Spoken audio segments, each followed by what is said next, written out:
Eu não poderia deixar de vir nesta terça-feira à tribuna. Amanhã devemos estar todos, pelo menos uma boa parte dos parlamentares aqui, na cidade de Curitiba, acompanhando o depoimento do presidente Lula perante a Justiça Federal daquele estado. E não apenas faremos esse acompanhamento, mas participaremos de inúmeras atividades públicas, atos públicos, que, além de defenderem a democracia, a transparência, abordarão também a questão das reformas políticas que nós estamos vivendo e as reformas estruturantes que estamos vivendo no país, sobretudo no mundo do trabalho e da previdência social. Senhor presidente, agora na próxima sexta-feira, dia 12, completar-se-á 12 meses, ou seja, um ano que este senhor Michel Temer assumiu a presidência da República.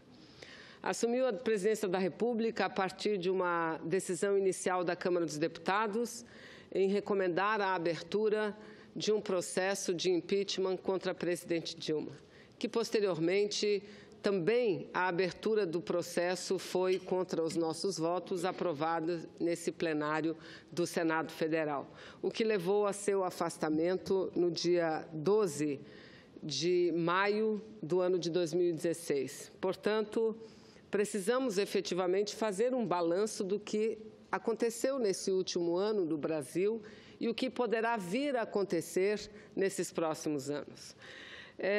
Nós tomamos conhecimento pelos meios de comunicação de que a Presidência da República prepara inúmeras peças publicitárias para falar desses 12 meses de governo.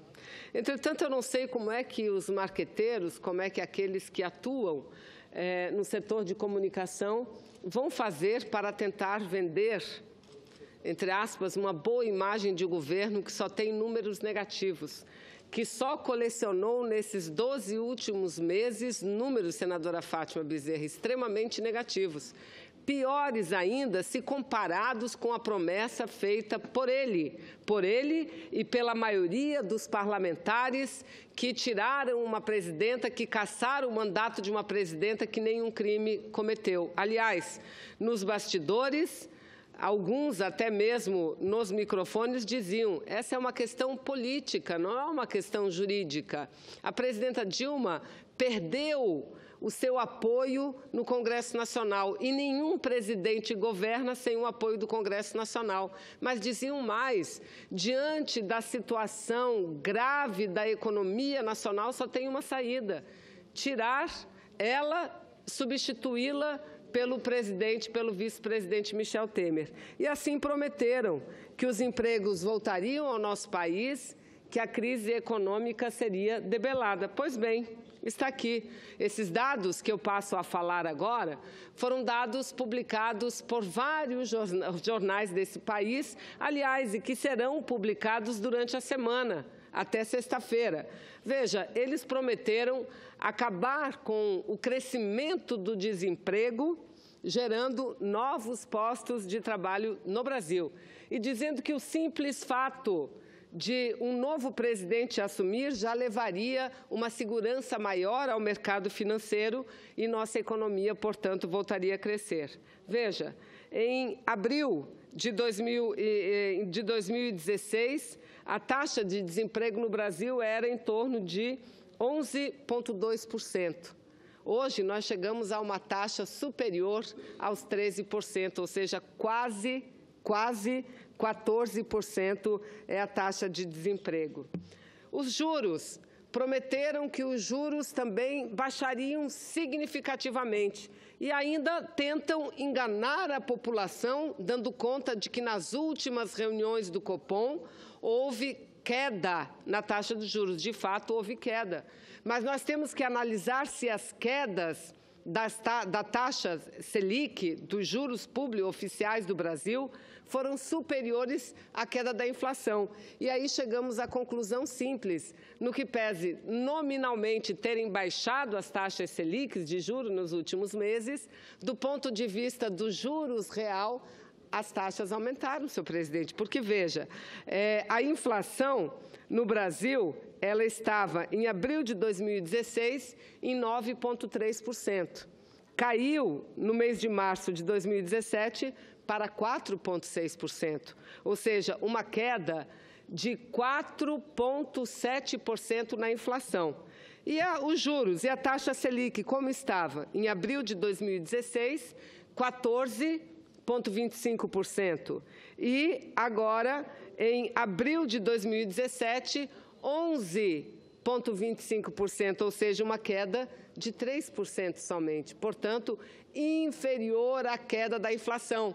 O que significa dizer, em outras palavras, as taxas reais de juros no Brasil aumentaram. Tanto que, para o consumidor, as taxas de juros permaneceram em torno de 41%, 42%. Mas vamos analisar aqui as contas do governo, dizendo que o déficit era insuportável, o déficit público era insuportável e que precisava alguém para pôr ordem na casa. O que aconteceu com as contas do governo? Em abril de 2016, o déficit, as contas do governo, ela registrava um déficit na ordem de 149 bilhões de reais. Em março de 2017, esse déficit subiu para 156 bilhões de reais.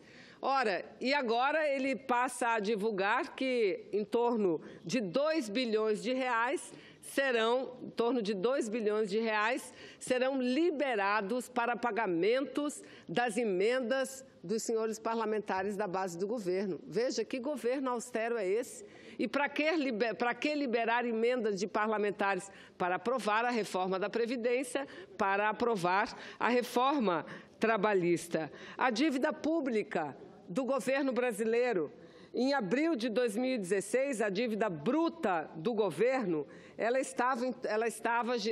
de 71% do PIB. E hoje, março de 2017, quase 80% do PIB. 79,9% do Produto Interno Bruto. São esses dados que o governo presenteia, são esses os números com que o governo presenteia a nação brasileira, o povo brasileiro, que, é fato, uma grande parte apoiou a saída da presidenta Dilma porque acreditou nas promessas de que tudo melhoraria a partir daí. E o que nós vemos é que tudo está piorando a partir daí.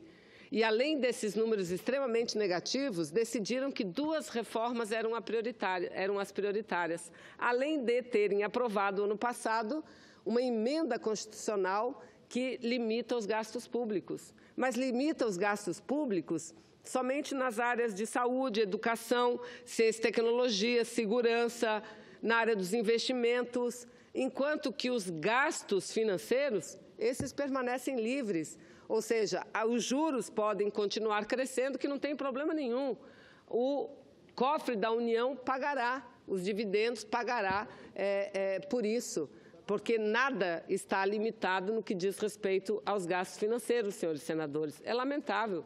E agora, esse ano, nós estamos, desde o início, debatendo reforma trabalhista e reforma previdenciária. Ou seja, o governo opta pelo caminho equivocado de retirar direitos daquele que não tem direito, ou daquele que tem muito pouco direito, ao invés de atacar o centro do problema do Brasil, que está na nossa estrutura tributária, que tributa o assalariado e não tributa o super rico. As Nações Unidas já divulgaram inúmeros relatórios mostrando como o Brasil é o paraíso fiscal dos grandes ricos, dos poderosos, esses que não pagam tributo. Ao lado da Estônia, o Brasil é o único país a não cobrar tributos pela distribuição de lucros e dividendos, o que faz com que sejam subtraídos dos cofres públicos em torno de 60 bilhões de reais. Isso é muito grave. Isso é muito grave, senhor presidente. Então, nós não podemos aceitar de forma pacífica que promovam essas reformas absurdas contra o povo. Isso não é reforma, isso é contra-reforma, isso é supressão de direitos. E E a gente vê de forma... A gente só tem que lamentar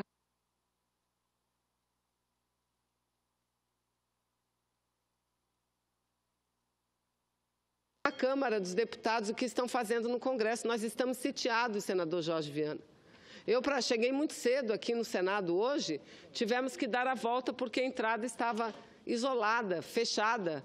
O Congresso brasileiro está sitiado. Aí não venham dizer que é por problemas de segurança. Não é. É porque eles querem ver o povo muito longe daqui, porque eles sabem da perversidade dessas reformas, eles sabem o quanto isso custará ao povo brasileiro. Mas não tem problema, porque sempre há um dia atrás do outro, e o dia de amanhã será de maior mobilização do que o dia de hoje. O exemplo foi no dia 28, o Brasil parou em greve geral, e as próximas mobilizações serão maiores ainda. E não tenho dúvidas que nós barraremos essas propostas e essas reformas regressivas e contrárias aos direitos do povo. Muito obrigada.